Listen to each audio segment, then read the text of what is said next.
On Mother's Day, my husband and son gave me a mug that said, "World's most pointless woman." They laughed like it was a joke. I smiled, cleared the table and washed the dishes. That night I booked a one-way ticket. 2 weeks later he posted, "Please, if anyone sees her, tell her we just want her home." The mug was white ceramic with black lettering, 3 words that would end my marriage. World's most pointless woman. I stood in my kitchen on Mother's Day morning, holding that mug while my husband Kevin and our 15-year-old son Derek doubled over laughing. Derek's phone was pointed at me, recording every second of my shock.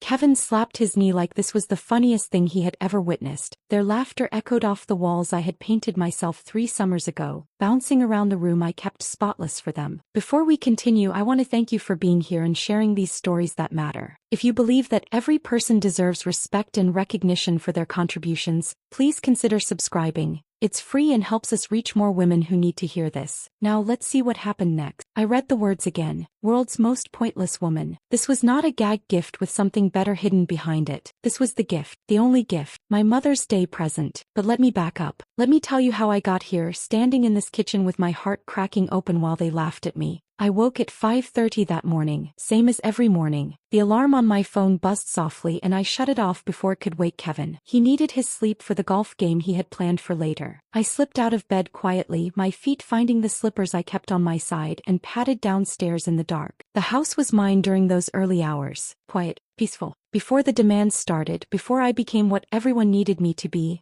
I had this small pocket of time that belonged only to me. I used it to prepare for them. I started the coffee first. Kevin liked his strong, 2 scoops per cup, ready the moment he came downstairs. I set the timer so it would finish brewing at 6:45, exactly when he usually appeared. While the machine gurgled and hissed, I pulled ingredients from the refrigerator. Blueberries I had bought fresh yesterday. Eggs from the carton I kept on the middle shelf. Bacon from the butcher, the thick-cut kind Derek preferred. I mixed pancake batter from scratch because the box kind never tasted right. I fried bacon until it was crispy but not burnt the way Kevin insisted it should be. I sliced strawberries and arranged them in a pattern on the good china plates, the ones we only used for special occasions. I wanted today to feel special. I wanted them to notice. The kitchen smelled like cinnamon and vanilla and hope. Pathetic hope looking back now, but in that moment I believed this year might be different. I believed they might see the effort, might acknowledge the love I poured into every small gesture. I set the table with care. Forks on the left, knives on the right, napkins folded into triangles. I used the crystal bowl Kevin's mother gave us as a wedding gift for the fruit salad. I polished 2 smudges off the surface with my apron before filling it. Everything had to be perfect. Derek's baseball uniform was already hanging by the door, washed and pressed. His cleats were clean, laces replaced last week when I noticed the old ones were fraying. His water bottle was filled and waiting in the refrigerator. I had checked the game schedule 3 times to make sure I had the right time written down. 2 o'clock. Home field. I would be there in the bleachers like always, cheering even though he barely played anymore. This was my life. This was what I had built over 12 years of marriage and 17 years of motherhood if you counted the pregnancy.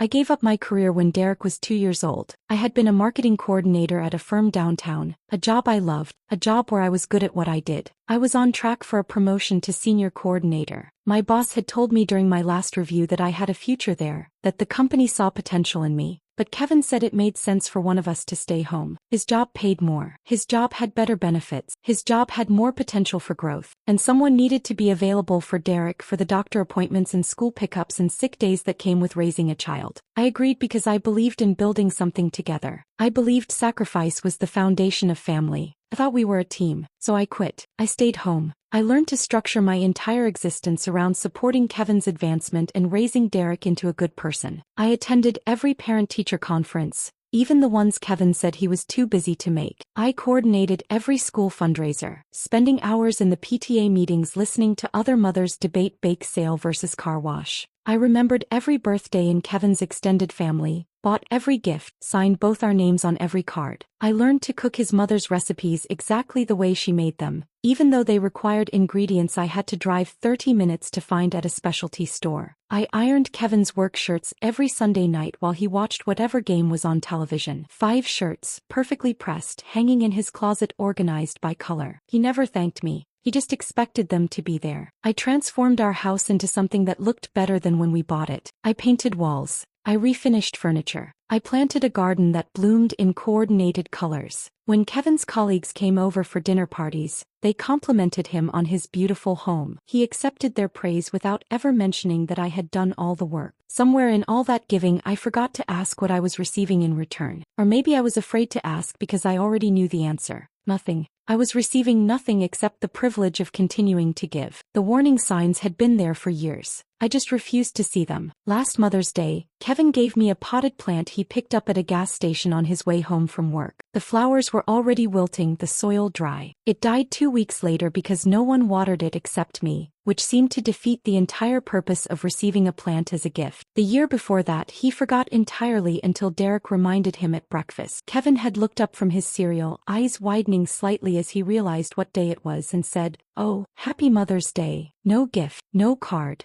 Just 3 words delivered with the same enthusiasm as Pass the Salt. Kevin's sister Rebecca made a joke at a family barbecue last summer. We were all standing around the grill and someone asked me what I did. Before I could answer, Rebecca laughed and said, "Heather? She's basically the maid who doesn't get paid." Everyone laughed, including Kevin. He laughed at his sister's joke about me being unpaid domestic labor while I stood there holding a plate of hamburger buns I had just finished toasting. Derek started calling me Heather instead of Mom when he was around his friends. The first time I heard it, we were at his baseball game. One of his teammates asked who I was and Derek said, "That's Heather. Not my mom, just Heather," like I was someone he barely knew. Kevin began introducing me at work events as my wife without using my name, as though my identity was only an appendage to his, something that existed in relation to him rather than on its own. These moments accumulated like dust, so gradual I did not notice I was suffocating until I could not breathe anymore. I told myself they were stress. Kevin worked long hours. Derek was a teenager dealing with school pressure. Boys will be boys. I was being too sensitive. I was overreacting. I was making something out of nothing. I made excuses for them because the alternative was unbearable. And then came this Mother's Day morning. Kevin walked into the kitchen first, wearing the golf shirt I had ironed and hung in his closet last night. Derek followed, still in his pajamas, hair sticking up in 3 directions. Neither of them wished me Happy Mother's Day right away. Instead, they exchanged a look, a glance that passed between them like a secret, something conspiratorial that made my stomach tighten with inexplicable dread. Derek pulled out his phone immediately, angling it toward me. I thought maybe he wanted to take a picture, something sweet to post on social media showing what a thoughtful son he was. Kevin held a plain drugstore bag.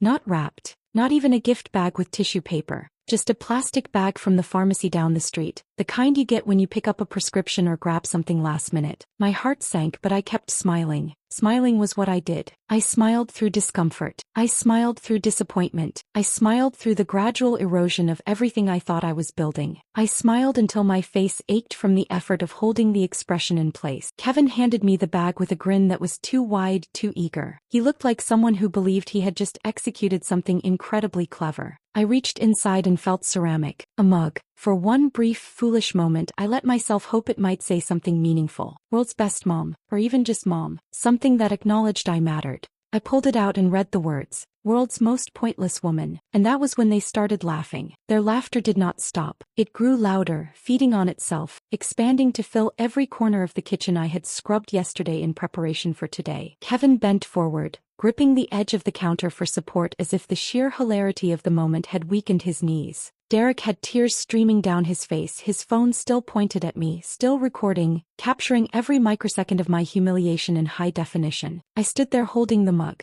White ceramic, cheap, the kind you could buy at any novelty store for $7. The black lettering was printed in a bold sans serif font, impossible to misread. World's most pointless woman. Each word hit separately. World's most pointless woman. My brain struggled to process what I was seeing. This could not be the actual gift. There had to be something else. A real present hidden somewhere waiting for the right moment to appear. This had to be the setup for a joke with a punchline that would reframe everything, that would make the cruelty disappear and replace it with something bearable. But Kevin was not reaching for another gift. Derek was not saying gotcha. There was no second act to this performance. This was it. This was what they thought of me, distilled into 3 words and printed on a mug for my Mother's Day present. I looked at Kevin, searching his face for any sign that he understood what he had just done. His eyes were bright with amusement, his mouth stretched wide in a grin that showed too many teeth. He looked proud, actually proud, as though he had accomplished something worthy of celebration. Derek lowered his phone slightly, wiping his eyes with the back of his free hand. He was still grinning, still basking in the shared joke with his father. The 2 of them stood there in my kitchen, united in their entertainment, bonded by my pain. The mug felt heavy in my hands, impossibly heavy. It should have weighed nothing, just a few ounces of ceramic and glaze, but it felt like I was holding something much denser. Like I was holding the weight of every moment I had convinced myself I was valued when I was only tolerated. Every time I had made excuses for them. Every time I had told myself I was being too sensitive. Every sacrifice I had made believing it was building toward something. All of it was in this mug. All of it reduced to a punchline. Kevin finally stopped laughing long enough to speak. He wiped his eyes dramatically and said, "Your face. Oh man, your face was perfect. Derek, did you get that?" Derek nodded, replaying the video on his phone screen. "Got it. This is gold." Gold. My shock was gold to them. My hurt was content to be shared and laughed at by people who did not even know me. I opened my mouth to say something. I'm not sure what I intended to say. Maybe I was going to ask if they were serious. Maybe I was going to tell them this was not funny. Maybe I was going to ask why they thought this was acceptable. But before any words came out, I heard myself laugh instead. It was not a real laugh. It was a sound I made with my throat and mouth, a performance of amusement that my body produced automatically after 12 years of training. I had learned to laugh at jokes made at my expense. I had learned to be a good sport, to demonstrate that I could take it, to prove I was not one of those overly sensitive women who could not handle humor. So I laughed. A hollow, empty sound that did not reach my eyes or my chest or any part of me that was real. Kevin looked relieved. "See, he gets it. I told you she'd think it was funny." Derek nodded, putting his phone in his pocket, the video safely recorded for later use. "Yeah, Mom's cool like that. Mom's cool like that. Mom can take a joke. Mom does not mind being called pointless on the one day of the year supposedly dedicated to celebrating her." I said something self-deprecating in response. I cannot remember the exact words now. Something like, "Well, you're not wrong," or "At least it's honest." Some verbal participation in my own degradation that gave them permission to feel good about what they had done. Kevin patted my shoulder the way you would pat a dog who had just learned to sit on command. "That's my girl. Always such a good sense of humor." Then he turned away from me and sat down at the table. Derek followed, dropping into his usual chair with the casual ease of someone who had not just participated in emotional cruelty. They began eating the breakfast I had prepared, the pancakes I had made from scratch, the bacon I had cooked to the exact texture they preferred, the fruit I had arranged on the good china. They ate and talked like nothing had happened. Kevin mentioned his golf tee time was at 11, so he would need to leave by 10:30. Derek reminded him about the baseball game at 2. Kevin asked if Derek had studied enough for his finals. Derek shrugged and said probably. Neither of them thanked me for breakfast. Neither acknowledged the food, the effort, the hour I had spent preparing it all while they slept. Neither apologized for the mug.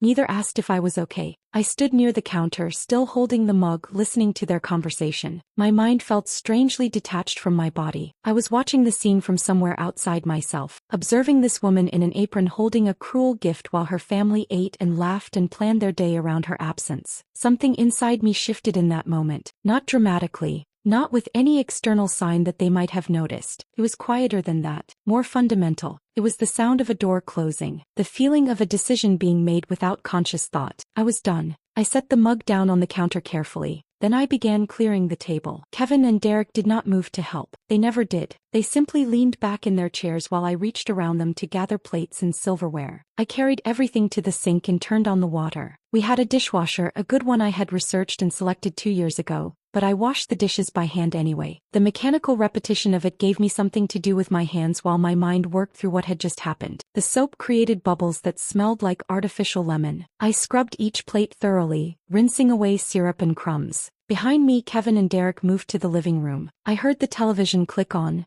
the volume rising as they found some basketball game to watch. Their voices carried through the house, discussing player statistics and team rankings. Normal conversation, easy and comfortable, unburdened by any awareness that something had just broken irreparably in this family. I looked out the window above the sink. The garden I had planted was visible from here. The roses were blooming, deep red and perfectly shaped because I tended them every week. I fed them specialized fertilizer. I pruned dead stems. I watered them during dry spells. Everything I touched in this house flourished and thrived and looked beautiful. Everything except me. I thought about the mug sitting on the counter behind me. World's most pointless woman. I thought about Derek's phone recording my shock, capturing my pain to be replayed and shared with people who would never know the context, who would only see the surface of the joke without understanding what it meant. I thought about Kevin's complete lack of awareness that he had just destroyed something that could not be repaired. His genuine belief that I would find this funny, that I would laugh along, that I would accept this latest dismissal of my worth with grace and humor. He did not know he had just ended our marriage. He did not know that the woman washing dishes at this sink was already planning her departure. He did not know that his pointless wife was about to become his ex-wife. I dried my hands on the dish towel, folded it carefully and hung it on its designated hook. Then I walked past the living room where they sat watching television. Neither looked up, neither called out to me. Neither noticed I was leaving the room. I climbed the stairs to our bedroom and closed the door behind me. I sat down at the small desk in the corner where I kept the household files and opened my laptop. The screen glowed to life, casting blue light across my face. I opened a new browser window in incognito mode and typed one phrase into the search bar: one-way flights. My hands were shaking as I scrolled through options. Not from fear, not from doubt, from something else entirely, something that felt like anticipation, like relief, like the first breath after being underwater too long. I was leaving. I just had to figure out where. Portland, Oregon. I selected it from the list of available destinations because it was far enough away that Kevin would not think to look for me there, and because I had never been there before. No memories, no associations, just distance and the possibility of becoming someone new. The flight left in 2 weeks, 14 days to prepare, 14 days to dismantle a life I had spent 12 years building without anyone noticing what I was doing. I closed the laptop and went downstairs. Kevin and Derek were still in the living room, absorbed in the basketball game. I walked past them to the laundry room and began sorting clothes. White with white, colors with colors. The same routine I had performed hundreds of times before, except this time I was counting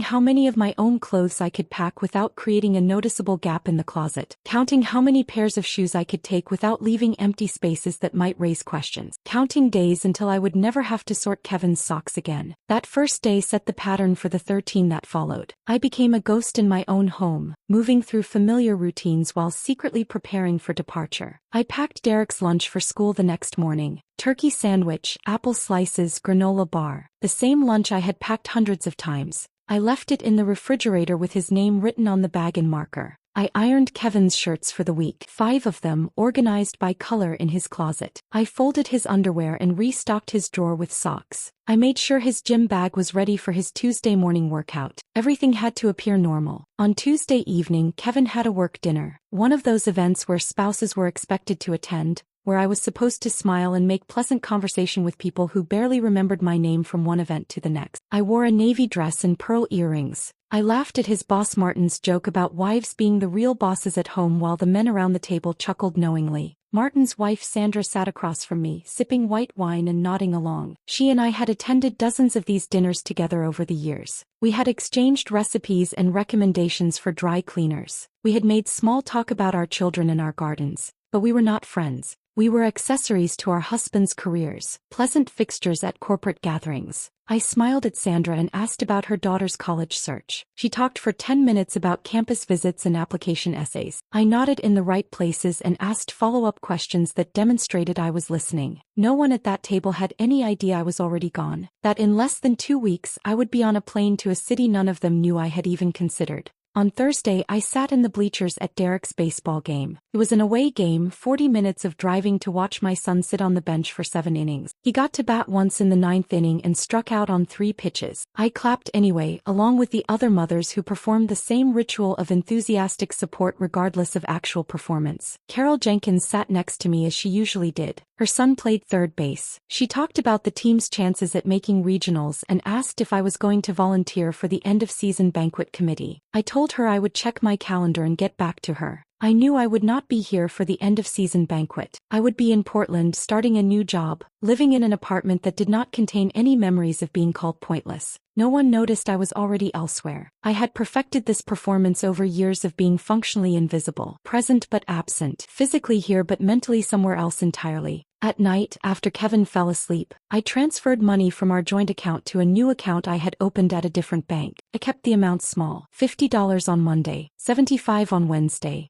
60 on Friday, small enough that they would not trigger any alerts, that they would blend into the normal flow of household expenses. The new account was in my name only at a bank across town that Kevin had no connection to. I had opened it on Monday afternoon, during the time I usually spent grocery shopping. The account representative, a young woman named Michelle, had processed the paperwork efficiently and handed me a temporary debit card. She did not ask why I was opening a separate account. She just smiled professionally and wished me a good day. By the end of the first week, I had moved $800 into the new account. Not enough to live on for long, but enough to start. Enough for a security deposit on an apartment. Enough for food until I found work. On Monday of the second week, I scheduled an appointment with an attorney. I found Patricia Brennan's name through an online search for divorce lawyers specializing in cases involving financial complexity and asset division. Her website featured testimonials from women who described her as fierce and strategic. That was what I needed. Not sympathy, strategy. Her office was downtown above a coffee shop called Morning Brew. I told Kevin I was going grocery shopping and would be back in 2 hours. He barely looked up from his laptop when I left. Patricia's office smelled like leather and old books. The furniture was dark wood, substantial and expensive looking. Framed law degrees hung on the wall behind her desk. She was probably in her early 50s with gray hair cut in a sharp bob and glasses that hung on a chain around her neck. She shook my hand firmly and gestured for me to sit. Then she pulled out a legal pad and pen and said, "Tell me everything." I told her about the mug, about the laughter, about 12 years of marriage where I had gradually disappeared into the role of unpaid household manager, about giving up my career, about the corporate dinners and the baseball games and the endless invisible labor that made everyone else's life function smoothly. Patricia took notes in precise handwriting, occasionally asking clarifying questions. How long had we been married? Did we own property jointly? What retirement accounts existed? Had there been any documented incidents of verbal abuse or emotional mistreatment? When I finished, she set down her pen and leaned back in her chair. She looked at me with an expression I could not quite read. Not pity, something else. Recognition maybe. "Here is what you need to understand," she said. "The most powerful position you can negotiate from is the one where you have already left. Once you are gone, he cannot manipulate you. He cannot guilt you. He cannot use proximity to wear you down. You control the narrative and the timeline." She explained community property laws. In our state, assets acquired during marriage were considered jointly owned regardless of who earned the income. The house we lived in, purchased 8 years ago, was community property. Kevin's retirement account, funded throughout our marriage, was community property. The investment portfolio he managed, grown during our marriage, was community property. "You sacrificed your career to support his advancement," Patricia said. "That has monetary value. You provided unpaid domestic labor that allowed him to focus on his job without distraction. That has monetary value. You are entitled to half of everything and I can make sure you get it." She asked if I was ready to fight. I realized I had been ready for years. I just needed someone to tell me I had the right to. I hired her before leaving the office. She gave me instructions for the next steps. Document everything. Gather financial records. Collect evidence of contributions and mistreatment. Build an ironclad case. Over the following days, I became an archivist of my own life. I photographed every room in the house, documenting improvements I had made, the walls I had painted, the light fixtures I had installed, the built-in shelving I had designed and paid to have constructed in the living room. I made copies of 12 years of joint tax returns. I downloaded bank statements showing the flow of money during our marriage. I printed performance reviews from my old marketing job, evidence of the career trajectory I had abandoned. I screenshot Derek's social media posts, the ones where he tagged me as the cook, with a laughing emoji, the Instagram story where he filmed me cleaning the kitchen and captioned it "free maid service," the TikTok where he joked about me being his personal Uber driver. I saved emails Kevin had sent to colleagues, the one where he complained about me wanting to attend a work event, calling me high maintenance for expecting to be included, the one where he made a joke about wives and their expensive hobbies, even though my only hobby was maintaining the home he lived in. Each piece of evidence was another brick in the wall I was building between my old life and whatever came next. The file grew larger each day. Documentation of contributions, proof of contempt, evidence that I had been here, that I had mattered even if they never noticed. On the morning of my departure, I woke at 5:30 as usual. I made breakfast, pancakes again, though not the special ones from Mother's Day, just regular pancakes from the mix in the pantry. I set out Kevin's coffee mug and Derek's orange juice. They came downstairs at their usual times. Kevin mentioned he had a regional conference that would keep him out until late. Derek reminded me he had finals this week and would be studying at his friend Marcus's house after school. Neither asked about my plans.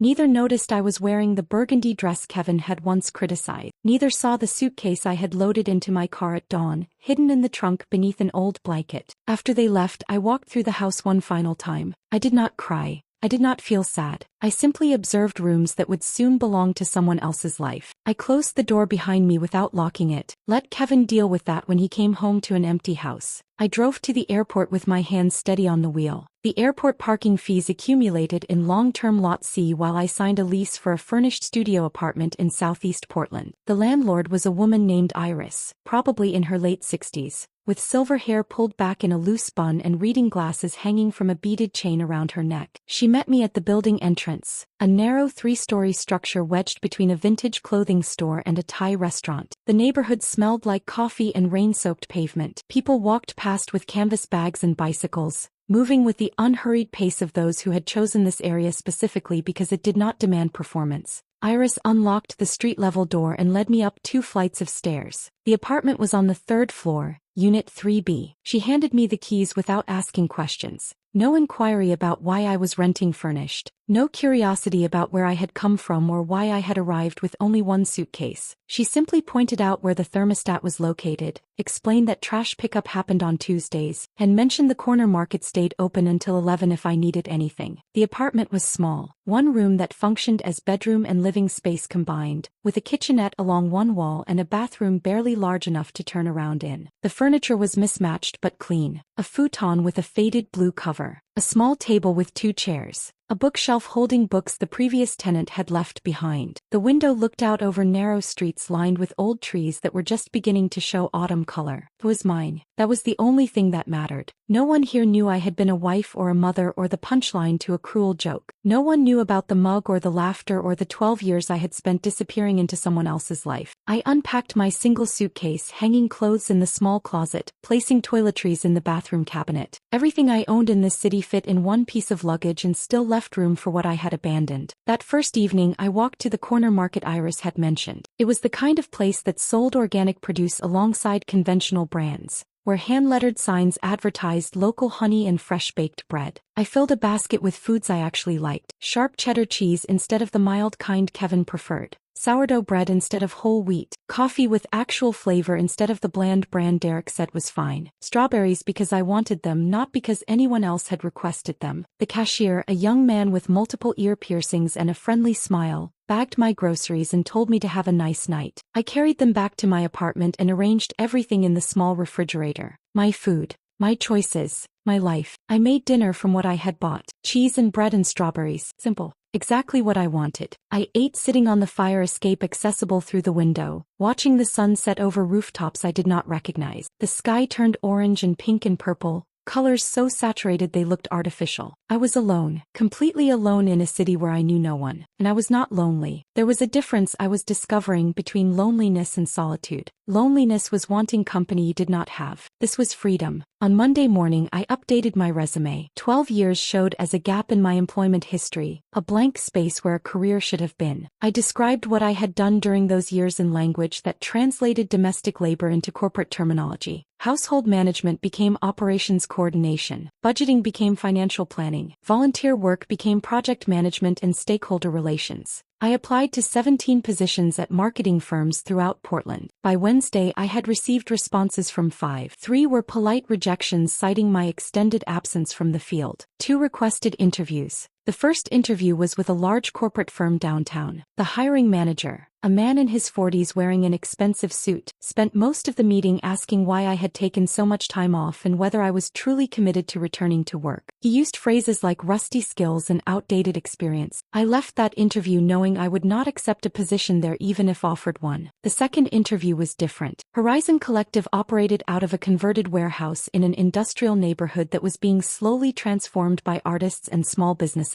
The building had exposed brick walls and high ceilings with metal beams. Plants hung from hooks, creating small pockets of green throughout the open workspace. Simone Keller, the hiring manager, met me in a small conference room with a wall of windows overlooking the street. She had silver hair cut in a precise bob and wore dark-framed glasses that gave her an air of sharp intelligence. She shook my hand firmly and gestured for me to sit. She reviewed my resume in silence for a full minute, her expression neutral. When she reached the 12-year gap, she paused. I braced myself for the usual questions about commitment and relevance. Instead, she looked up and asked, "What skills did you develop during this time?" The question surprised me. Not why did you leave work, but what did you learn while you were gone? I explained project management through coordinating school fundraisers, budget optimization through managing household finances, stakeholder coordination through navigating relationships with teachers, coaches, extended family, crisis management through handling everything from medical emergencies to last-minute schedule changes. Simone listened without interrupting. When I finished, she smiled. That is just parenting and household management translated into corporate language. You have been working. You just were not getting paid. She explained that Horizon Collective specialized in marketing campaigns for nonprofit organizations. The work required someone who could manage multiple projects simultaneously, communicate effectively with diverse stakeholders, and operate efficiently within tight budgets. Everything I had been doing for 12 years, just with different terminology. She offered me the position before I left the building. Marketing coordinator, handling campaigns for 3 to 5 nonprofit clients at a time. The salary was modest but livable. The benefits included health insurance and 2 weeks of paid time off. I accepted before reaching the elevator. My phone had been on silent since I left home. On Thursday evening, I finally checked it. 43 text messages, 17 missed calls, 3 voicemails.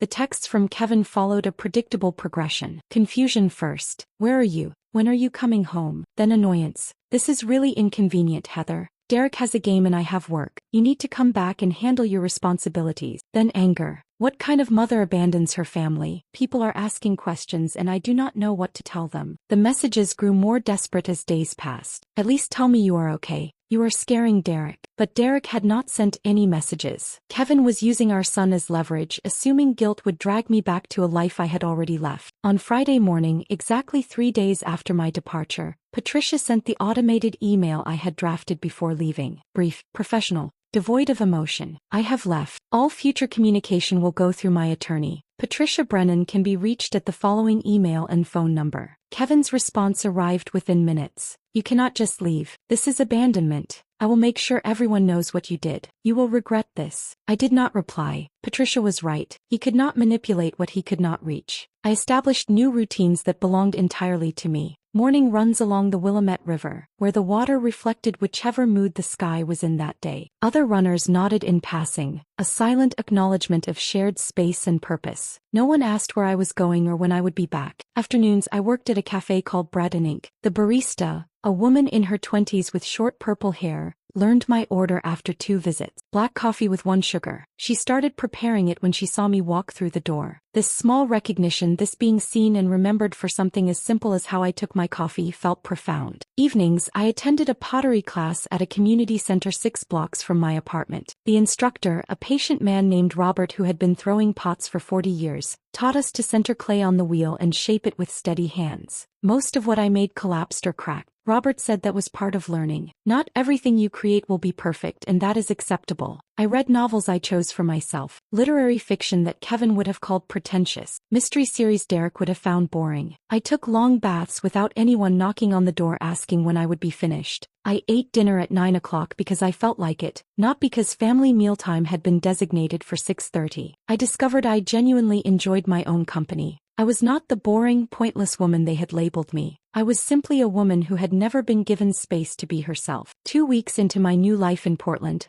I was sitting in Bread and Ink with my laptop open, working on a campaign proposal for a homeless youth organization, when my phone buzzed with a notification I had not expected to see. Someone had tagged me in a Facebook post. I had left my account active but dormant, not posting or engaging since my departure. The notification came from Kevin's profile. My finger hovered over the screen for a moment before I opened it. The photograph was from our last family vacation, a beach trip to the Oregon coast we had taken 8 months earlier. In the image, I stood on the sand with my arm around Derek. Both of us were smiling, sunburned, wearing the relaxed expressions of people enjoying a holiday. Behind us, the ocean stretched blue and calm under a cloudless sky. I remembered that trip clearly. I had spent most of it in the rental kitchen, preparing meals while Kevin went deep-sea fishing with a charter company he had researched for weeks. Derek had complained about being bored and spent his time on his phone. I had smiled for this photograph because that was what you did on family vacations. You smiled and pretended everything was fine and documented happiness for people back home to see. Kevin's caption made my stomach tighten with anger. Please, if anyone sees her, tell her we just want her home. We love her and miss her. Heather, if you are reading this, we are sorry. Please come back. Derek is devastated. The post had been published 3 hours earlier. It already had over 200 reactions and 60 comments. I scrolled through them slowly, reading each one. His colleague Brian from the regional office. Praying for you, man. Hope she comes home safe. Our neighbor Margaret. Oh Kevin, this is so heartbreaking. We are all thinking of you and Derek. Sandra from the work dinners. Sending strength to your family during this difficult time. The narrative Kevin had constructed was masterful in its manipulation. He was the devoted husband desperate for his wife's safe return. Derek was the traumatized son missing his mother. I was the unstable woman who had inexplicably vanished, possibly experiencing a mental health crisis that made me a danger to myself. No one questioned his version of events. No one asked why a dedicated wife and mother who had spent 12 years sacrificing everything would suddenly disappear. They simply accepted that I was the problem, that something was wrong with me, that Kevin and Derek were the victims of my irrational behavior. I closed the laptop and left the cafe. Back in my apartment, I created a fake Facebook account. I used a stock photo of a golden retriever I found online as the profile picture. I named the account Bailey Thompson, a generic name that could belong to anyone. Through this account, I could watch Kevin's performance without him knowing I was observing. The comments on his post continued to accumulate throughout the evening. Kevin's mother Patricia. Praying for your family, Kevin. Heather always seemed fragile to me. I hope she gets the help she needs. His sister Rebecca. You are so strong for handling this with grace. Derek is lucky to have you. More neighbors, more colleagues, more acquaintances from Derek's school and sports teams. Everyone expressing sympathy for Kevin. Everyone offering prayers and support. Everyone sharing the post to extend its reach further. The women from the PTA, women I had spent hundreds of hours volunteering alongside, coordinating fundraisers and organizing events, expressed shock that I could do something so selfish. Vanishing without explanation. Abandoning my family. Leaving my husband to manage everything alone. Only one person commented something different. Lisa Martinez, a woman I barely remembered from Derek's elementary school years. Her son had been in Derek's 3rd grade class. We had exchanged pleasant conversation a few times at school pickup but had never been close. Lisa's comment read, "Has anyone considered asking why she left?" I stared at those 8 words. Someone had asked the question no one else seemed willing to consider. Why would a woman who appeared devoted to her family suddenly leave? What had happened that no one was discussing? Lisa's comment received no likes. Within an hour, 2 people had responded to her. This is not the time for blame, Lisa. Kevin is going through enough without people questioning him. Lisa did not comment again. I screenshot everything. Kevin's post, the comments, the reactions, the narrative he was building about my instability and his victimhood. All of it documented and saved in a folder I labeled evidence. On Monday morning, exactly 1 week after Kevin's Facebook post, Patricia Brennan filed divorce papers on my behalf. She had prepared them meticulously over the previous days, incorporating everything I had provided during our consultations. The petition requested a temporary restraining order preventing Kevin from contacting me directly. All communication would go through Patricia. The filing included a comprehensive accounting of marital assets. The house purchased 8 years ago, currently valued at $420,000 with $200,000 remaining on the mortgage. Kevin's retirement account through his employer, containing approximately $180,000. An investment portfolio managed by his financial advisor, valued at $95,000. His pension, which would mature in 12 more years. The paperwork itemized my contributions in language that translated unpaid labor into monetary value. 12 years of household management, childcare, meal preparation, home maintenance, social coordination. Patricia had calculated what I would have earned had I continued my marketing career with normal advancement. Promotions every 3 to 4 years. Salary increases matching industry standards. The number was staggering when accumulated over 12 years. The filing included a statement explaining why I had left. Ongoing emotional mistreatment and disrespect, culminating in the Mother's Day incident where I received a mug labeling me as pointless while my husband and son laughed and recorded my humiliation for social media distribution. Patricia arranged for the papers to be served to Kevin at his office. She selected timing deliberately. Wednesday afternoon,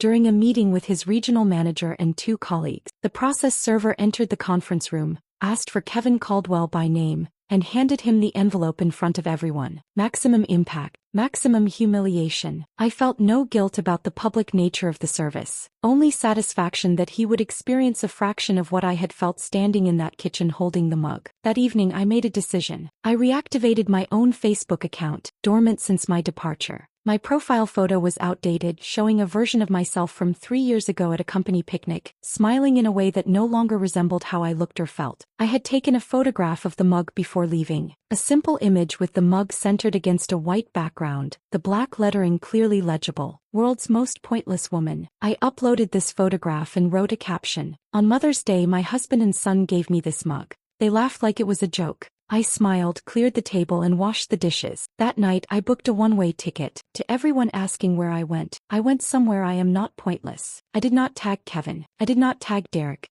I did not name them or provide additional context. I simply stated facts and let the image speak for itself. I posted it at 9:30 on Wednesday evening and closed the laptop. I did not watch for reactions. I took a bath, read 3 chapters of the novel on my nightstand and went to sleep. By morning the post had been shared 500 times. By noon 3,000 times. My phone, which I had silenced, showed 147 notifications when I finally checked it. Messages from women I had not spoken to in decades. College friends, former coworkers, distant relatives. I always knew something was wrong. You were too good for him. Thank you for sharing this. My ex did similar things. The comments on my post overflowed with support and recognition. Women sharing their own stories of being diminished, of being treated as functionaries rather than partners, of being expected to laugh at their own devaluation. More significantly, the narrative around Kevin's post shifted dramatically. People began commenting with questions. Why had he given his wife such a cruel gift? What kind of husband treats the mother of his child with such disrespect? The sympathetic reactions turned skeptical. The prayers turned to criticism. Several women who had attended those corporate dinners with their own husbands sent private messages. Sandra, who had sat across from me at the table making small talk, wrote, "I always sensed something was off in how he spoke to you.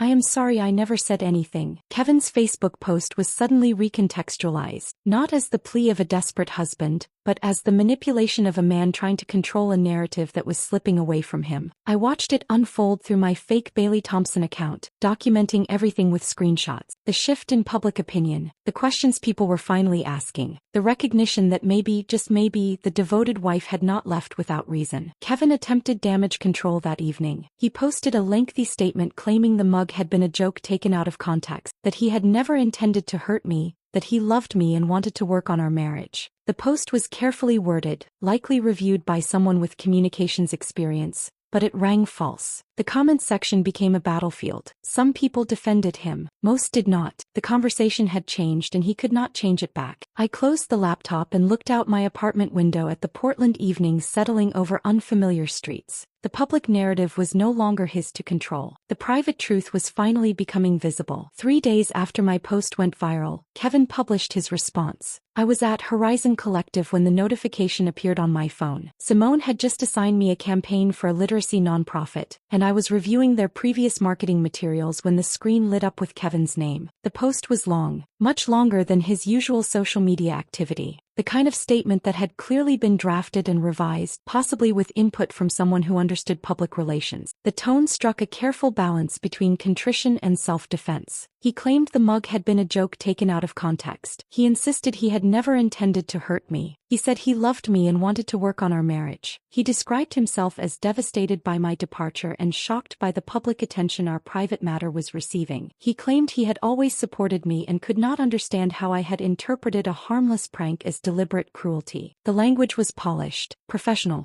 almost convincing if you did not know the truth behind the words. The comment section told a different story. Women who had experienced similar treatment recognized the deflection immediately. They called him out with brutal clarity. "This is classic gaslighting. You humiliated your wife and now you are playing victim. The fact that you still call it a harmless prank proves you do not understand what you did. Some men defended him, though their defenses were weak and uncomfortable. Everyone makes mistakes. Maybe she is overreacting. But even these comments received pushback from others who could see through the performance. What surprised me most were the private messages that began arriving from women I had spent years making polite conversation with at Kevin's work event. Sandra, who had sat across from me at corporate dinners discussing her daughter's college applications, sent a message that made my throat tight. I always thought he was dismissive of you. The way he talked over you at dinners made me uncomfortable, but I never said anything. I'm sorry for that. I am glad you got out. 3 other wives from Kevin's company sent similar messages. They had all noticed. They had all felt uncomfortable. They had all stayed silent because it was not their place to intervene in someone else's marriage. Kevin's carefully constructed image was crumbling in real time. The comments on his posts dwindled. His friends stopped engaging with his content. According to one of the wives who messaged me, his boss had quietly removed him from a high-visibility project that would have positioned him for promotion. The public scrutiny was affecting his professional reputation in ways he had not anticipated. He was becoming invisible.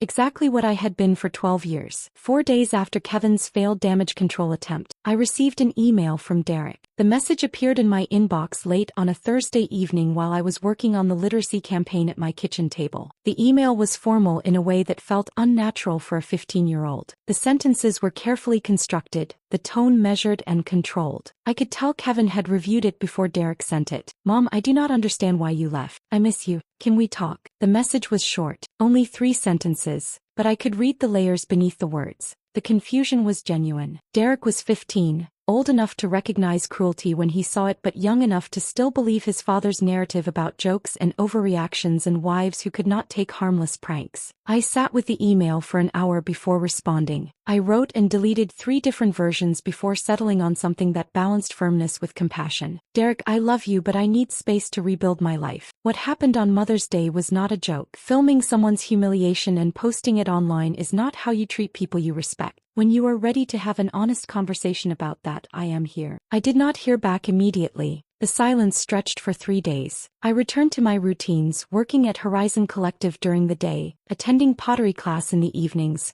running along the river each morning before the city fully woke. Then on Sunday afternoon a second email arrived, shorter this time. The formality was gone, replaced by something that sounded more like Derek's actual voice. You are right. I am sorry. Dad is really angry about the divorce. Can I visit you? I replied within minutes, providing my address and listing the weekends when I was available. The door was open. He just had to choose to walk through it. The preliminary divorce hearing was scheduled for a Wednesday morning in late October. Patricia had prepared me for what to expect. A sterile courtroom. A judge who had heard hundreds of similar cases. Arguments from Kevin's attorney attempting to minimize my contributions and maximize his entitlement. The courtroom smelled like floor polish and old coffee. Fluorescent lights hummed overhead, casting everything in a flat, institutional glow. Kevin arrived wearing a tailored navy suit that I had helped him select 2 years ago for a regional conference. He looked every inch the successful professional wronged by circumstances beyond his control. His attorney was exactly what I expected. A man in his 60s with silver hair and an expensive watch, carrying himself with the casual arrogance of someone accustomed to winning. He sat beside Kevin at the plaintiff's table, reviewing documents with an air of bored confidence. Patricia sat beside me wearing a practical gray blazer and minimal jewelry. Her demeanor was calm, focused, completely unruffled by the performance happening across the aisle. She had told me during our preparation that judges saw through theatrics quickly. What mattered was documentation and law. Kevin's attorney opened with the argument Patricia had predicted. Kevin had been the primary earner throughout the marriage. He had built the retirement account and investment portfolio through his own labor and financial discipline. I had chosen to leave my career, a decision no one had forced upon me. Now I was attempting to claim half of assets I had not earned. The argument was delivered smoothly, with just enough sympathy for Kevin to make him seem reasonable rather than vindictive. I watched the judge's face for reaction and saw nothing. She listened without expression, taking occasional notes. Patricia's counterargument was devastating in its precision. She presented the career sacrifice I had made, including documentation of my job performance and trajectory before leaving. She showed the opportunity cost calculations, demonstrating what I would likely have earned with normal advancement over 12 years. She displayed evidence of unpaid domestic labor that had allowed Kevin to focus on his career without distraction. Then she introduced the screenshots. Kevin's emails to colleagues where he joked about me being high maintenance for wanting to attend company events. His text messages to friends complaining about having to help with household tasks during weeks when I was sick. Derek's social media posts labeling me as free maid service. The judge's expression shifted slightly, not dramatically, just enough to indicate she was seeing something that changed her assessment. Kevin's attorney objected, claiming the screenshots were taken out of context and represented isolated incidents rather than patterns. Patricia calmly noted that isolated incidents spanning 12 years constituted a pattern. When both sides finished their arguments, the judge reviewed her notes in silence for what felt like an extended period. The courtroom was completely quiet except for the hum of fluorescent lights and the distant sound of footsteps in the hallway outside. Finally, she looked up and spoke. Her voice was measured, professional, carrying the weight of someone who had made these determinations many times before. Choosing to prioritize one spouse's career over another's does not diminish the contributing spouse's entitlement to marital assets. The evidence presented demonstrates substantial unpaid labor that directly benefited the earning spouse's career advancement. Temporary spousal support is granted in the amount of $3,000 per month, effective immediately, pending final divorce settlement. Kevin's face flushed red. His attorney leaned over to whisper something that I could not hear. Patricia remained completely still beside me, her expression neutral, but I caught the smallest hint of satisfaction in her eyes. I felt something I had not experienced in years. Not happiness exactly, something more substantial. Vindication. The recognition that my contributions had value, that my sacrifice had meaning, that the law saw what Kevin had refused to acknowledge. The temporary support payments began the following week. $3,000 deposited into my account on the first of each month. The amount was enough that I could reduce my hours at Horizon Collective from full-time to 30 hours per week, giving me space to focus on other aspects of rebuilding my life. I enrolled in a professional certification program for advanced digital marketing strategy. The coursework was challenging in ways I had forgotten I enjoyed, requiring analysis and creativity and strategic thinking that felt like exercising muscles I had not used in years.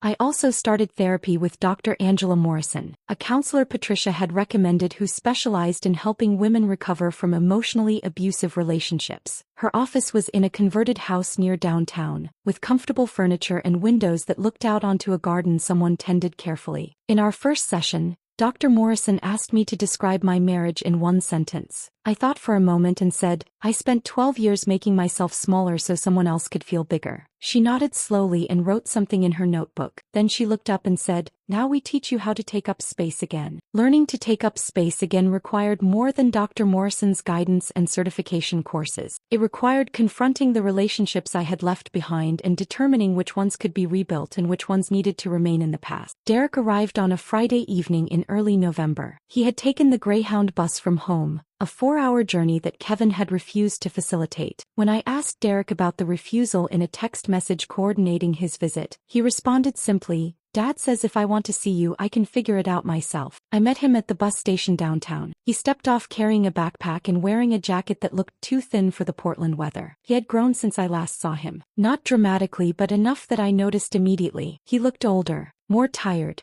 The easy confidence of childhood had been replaced by something more guarded. We walked to a restaurant 3 blocks from my apartment, a place called the Brass Tap that served burgers and had booths with high backs that created privacy. We sat across from each other, and for the first 15 minutes, neither of us addressed anything of substance. Derek told me about his classes. I asked about the baseball season. He mentioned a friend who had moved to California. I described my new job without going into detail about why I had needed a new job in the first place. The conversation felt performative, both of us circling around what actually needed to be discussed. Then Derek set down his burger, wiped his hands on a napkin and looked at me directly. Dad is really angry, he said. He says you are trying to destroy him. I met his eyes and kept my voice level. I am not trying to destroy anyone. I am protecting myself from being destroyed. Derek looked down at his plate, picking at his fries without eating them. He says you are taking everything. The house, his retirement money, all of it. He had to move into a smaller place because of the divorce settlement. I had anticipated this conversation. Patricia had warned me that Kevin would use Derek as a messenger, would present himself as the victim of an unfair system designed to punish men. I chose my words carefully. Derek, the settlement was determined by a judge based on state law. Assets accumulated during a marriage are considered jointly owned, regardless of who earned the income. I gave up my career to support your father's advancement and to be available for you. That sacrifice has value. I am not taking anything that is not legally mine. He continued picking at his fries. He makes it sound like you just left because you were bored or something. Like you got tired of being a mom and decided to start over. Is that what you think? Derek hesitated. I do not know what to think. You were just gone. One day you were there making breakfast like always, and the next day you were gone and Dad was freaking out and everyone at school was asking if I was okay. I leaned forward slightly, keeping my hands visible on the table. Can I ask you something honestly? Do you remember what you and your father gave me for Mother's Day? His expression shifted. Discomfort crossed his face. The mug.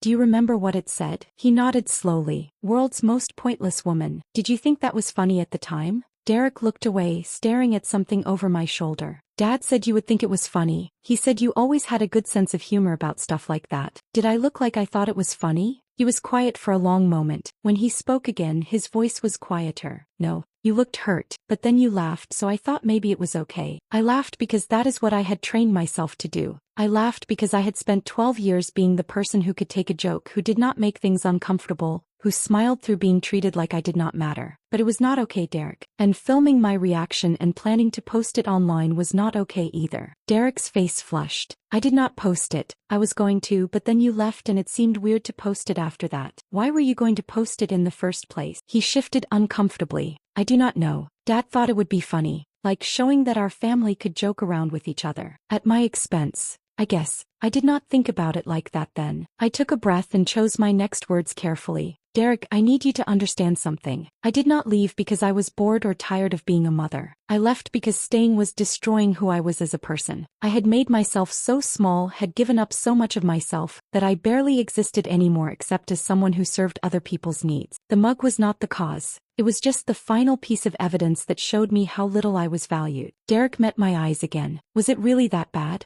Living with us? I did not sugarcoat it. Yes, it was. We sat in silence for several seconds. The restaurant noise continued around us, other conversations and laughter from other tables, but our booth felt isolated from all of it. I am sorry, Derek said finally. I never thought about it that way. I just thought that was how things were. Dad worked and you did everything else. I did not think about whether it was fair. You were a child. It was not your responsibility to think about whether your parents' marriage was equitable. But you are not a child anymore. You are 15, old enough to recognize when someone is being treated poorly, even if that person is your mother. He nodded slowly. Dad talks about you differently now, like you are the enemy or something. It is weird. How do you feel about it? I do not know. Confused, I guess. I miss how things used to be, but I am also starting to understand why you could not stay. He paused, then added, Can I visit again? Like regularly? Yes, anytime you want. The door is always open. We talked for 3 more hours. Derek asked about my job, my apartment, what Portland was like. I asked about his plans for college, whether he was still playing baseball, how he was handling his father's anger. The conversation was not perfect. There were awkward pauses and moments of discomfort, but it was honest in a way our previous relationship had never been. 6 months after my departure, the divorce was finalized. I returned to the same courthouse, the same sterile room with fluorescent lighting and the smell of floor polish. Patricia sat beside me. Kevin sat across the aisle with his attorney, both of them wearing expressions of barely concealed frustration. The judge reviewed the final settlement agreement and declared the marriage legally dissolved. I received exactly what the preliminary hearing had established. Half the equity from the house, forcing Kevin to sell and relocate to a smaller property, half his retirement account, half the investment portfolio. The settlement was fair, calculated precisely according to state law, distributed according to clearly established legal precedent. Kevin glared at me across the courtroom as the judge spoke. I looked back at him and felt nothing. Not anger, not satisfaction, not even relief, just the quiet certainty that I had made the right choice 6 months ago and every day since. Outside the courthouse, Patricia shook my hand. You did it. You got out and you survived. I corrected her gently. I did more than survive. I rebuilt. She smiled. Yes, you did. As I walked to my car, I made a decision I had been considering for weeks. I stopped at the county clerk's office on my way home and filed paperwork to reclaim my maiden name, Heather Sinclair. The name I had been born with, the name that belonged to me before I had merged my identity with someone else's. The woman who had been Heather Caldwell no longer existed. She had died the day she stood in a kitchen holding a mug that called her pointless and decided she was finished accepting that assessment. Writing the memoir was harder than I had anticipated, not because I lacked material but because revisiting those 12 years required acknowledging how much of myself I had systematically given away, how many preferences I had forgotten, how many dreams I had abandoned, how completely I had lost my own voice. I wrote in the evenings after work, sitting at my small kitchen table with coffee that went cold while I typed. I wrote about the Mother's Day mug,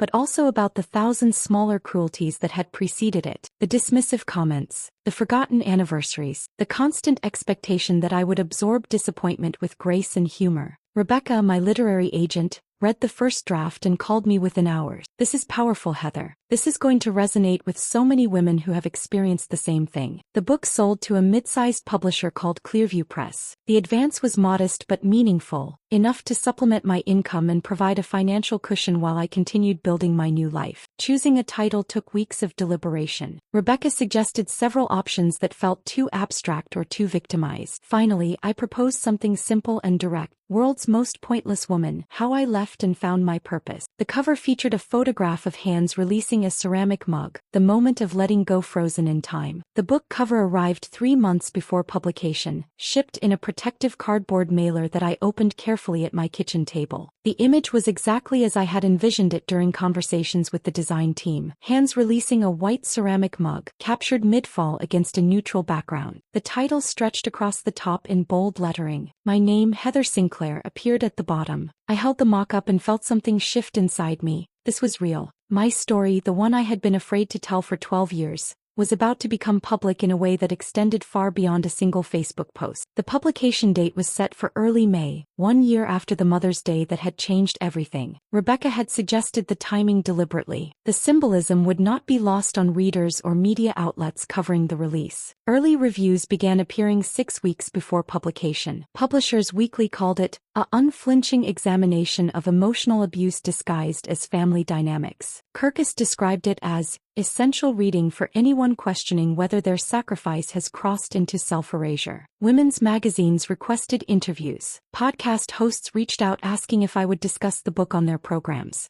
The attention was overwhelming at first. I was accustomed to working behind the scenes at Horizon Collective, creating campaigns for organizations rather than being the subject of public interest myself. But Rebecca coached me through media training, teaching me how to speak about painful experiences without becoming consumed by them again. My professional life had transformed in parallel with my personal one. Simone promoted me to senior strategist 8 months after I joined Horizon Collective. The role came with increased responsibility for client relationships and campaign development, along with a salary that exceeded what I had earned at my previous marketing position before leaving the workforce. More significantly, it exceeded what Kevin currently earned in his regional sales position. I knew this because Derek had mentioned it during one of his weekend visits, not with malice but as simple fact. His father had complained about money frequently since the divorce settlement, apparently not understanding that court-ordered asset division was not negotiable based on his feelings about fairness. The promotion allowed me to lead campaigns that felt meaningful in ways my previous work never had. I developed fundraising strategies for a homeless youth organization that exceeded their annual goal by 40%. I created awareness campaigns for a food bank that resulted in 3 new corporate partnerships. I worked with a domestic violence prevention nonprofit on messaging that reached communities previously underserved by their programs.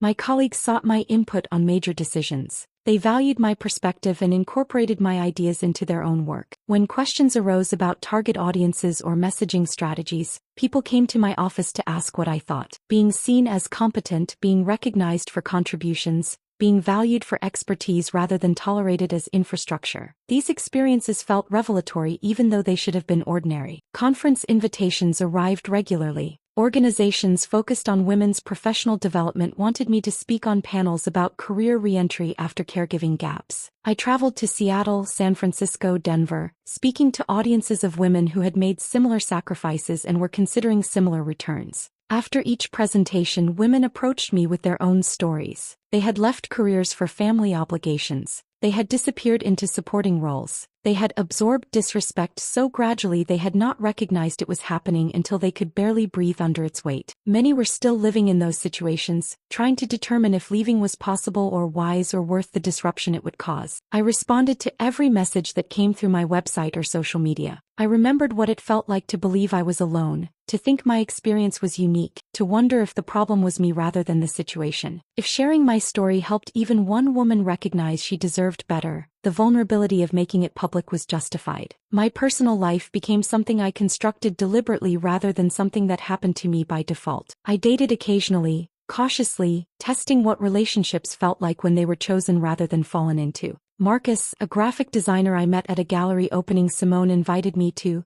took me to art exhibitions and actually listened when I explained which paintings resonated with me and why. Claire, a nonprofit director I collaborated with on a campaign, invited me hiking and never expected me to handle all the planning or emotional labor of maintaining the friendship. None of these relationships developed into serious commitments, and I discovered I was genuinely comfortable with that. I did not need a partner to validate my existence or give my life meaning. I had learned to value my own company, to enjoy solitude without experiencing it as loneliness. The friendships I cultivated were reciprocal in ways my previous relationships had not been. Simone texted me articles she thought I would find interesting and I did the same for her. We met for lunch and discussed work challenges and personal struggles with equal investment in each other's experiences. Iris, my landlord, invited me for tea in her apartment every few weeks and told stories about her own divorce 30 years earlier, about rebuilding her life when social support for such decisions was far less common. The women in my hiking group celebrated my victories and offered support during setbacks without keeping score of who had contributed what to whom. Relationships, I was learning, could be balanced and life-giving rather than extractive and depleting. Derek visited most weekends now. He was 17, taller than Kevin, preparing college applications with the seriousness of someone who understood these decisions would shape his future. We cooked dinner together in my small kitchen, experimenting with recipes neither of us had tried before. He asked questions about my work, my memoir, the speaking engagements that were beginning to fill my calendar. He told me about Sophie, his girlfriend of 6 months. She was a year ahead of him in school, planning to study environmental science at Oregon State. Derek described her as kind and smart and unwilling to tolerate disrespect from anyone, including him. I liked her immediately without having met her. He also told me with careful neutrality that Kevin had been dating someone new, a woman named Jennifer who was 32, a full decade younger than me. Derek described her as nice but already showing signs of exhaustion from trying to meet Kevin's expectations while maintaining her own career as a dental hygienist. "I do not want to become like Dad," Derek said one evening while we were washing dishes after dinner. "I do not want to make someone feel the way he made you feel." I dried a plate carefully before responding. Awareness is the first step. Growth comes from choosing differently every single day, especially when choosing differently is uncomfortable or requires more effort. We had difficult conversations during these visits, about the mug and the laughter and his role in documenting my humiliation, about the years when he had treated me as infrastructure rather than as a person, about the assumptions he had made regarding how marriages functioned and how parents should be treated. Derek owned his mistakes without deflecting responsibility onto his youth or his father's influence. He was becoming a better man than Kevin had ever been. That realization brought me more satisfaction than any divorce settlement or book contract ever could. The original mug still sat on a shelf in my living room, positioned where visitors could see it clearly. When people asked about the inscription, I told the story without shame or bitterness. Some were horrified that anyone would give such a gift. Others nodded in recognition, seeing their own experiences reflected in mine. The mug was no longer a symbol of my worthlessness. It had become a testament to transformation, tangible proof that we can take the worst things done to us and convert them into fuel for becoming something better. My memoir would release in 6 weeks. Early reviews were strong. A film production company had expressed serious interest in adaptation rights. I had been invited to speak at a women's leadership conference in Chicago attended by over 2,000 people annually. None of this had been part of any plan because I had not had a plan when I left. I had only known I could not stay. The revenge I had taken was not dramatic or violent. It was simply refusing to participate in my own diminishment. It was building a life so undeniably fulfilling that everyone who had accepted Kevin's narrative was forced to reconsider their assumptions. I had proven that the pointless woman was never pointless. She had just been waiting for permission to demonstrate her worth. I gave myself that permission, and everything changed. The woman I became was not the woman I had been before marriage. That person was gone, replaced by someone who understood the cost of losing herself and refused to pay it again. Someone who took up space unapologetically. Someone who knew her value did not depend on anyone else's recognition of it. I was Heather Sinclair. Not someone's wife, not someone's mother, though Derek would always be my son. Just myself. Finally, completely, unapologetically myself. And that was more than enough. If this story of silent departure and powerful transformation kept you captivated until the very end, show your support by hitting that like button right now. My favorite part was when Heather posted that photograph of the mug with those simple, devastating words that shifted the entire public narrative. What was your favorite moment? Share it in the comments below. Don't miss more compelling stories of courage and reinvention like this one. Subscribe and hit that notification bell so you never miss an upload.